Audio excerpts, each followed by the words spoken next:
Kingdom greetings, everyone. Kingdom greetings this morning. I hope you are blessed. Hallelujah. Vanoggend wil ek praat oor die Bybel en gebed. Hoe belangrik hierdie standaard is. Hallelujah. Die Bybel sê in Handelinge 2 vers 42 sê dit, en hulle het volhard in die leer van die apostels en in die gemeente en in die breking van die brood en in die gebede. Geliefdes, dit is baie belangrik. Christendom is meer as net 'n godsdiens. Dit is allereers 'n verhouding met God, en die fondasie van enige gesonde verhouding is kommunikasie. Hoe beter die kommunikasie is, hoe beter sal die verhouding ook wees. Nou, God praat met ons op verskillende maniere, maar primêr deur sy woord. Die Bybel, ons praat met hom deur gebed. Halleluja. En hy praat met ons deur die woord. Ons leer om te luister na sy stem in ons lewens wanneer ons sy woord lees. Hy luister na ons wanneer ons bid. Ons reageer op sy woord deur aksie te doen.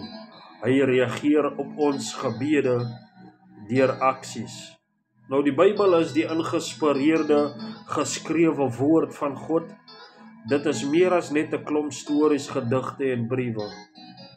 Ons moet Job se voorbeeld volg, wat meer waarde aan God se woord geheg het as kos. So kom ons bid saam vanoggend, soos die Here die disippels geleer het, in Matteus 6 vers 9.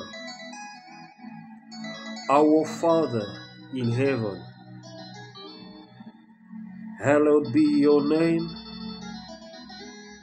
Your kingdom come, your will be done on the earth as it is in heaven.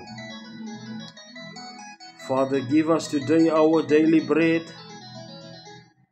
and forgive us of our debts as we also have forgiven our debtors. And lead us not into temptation, Lord, but deliver us this morning from the evil. For thine is the kingdom, the power and the glory, forever and ever. Amen. May you all have a blessed day in the name of Jesus Christ. Amen and amen.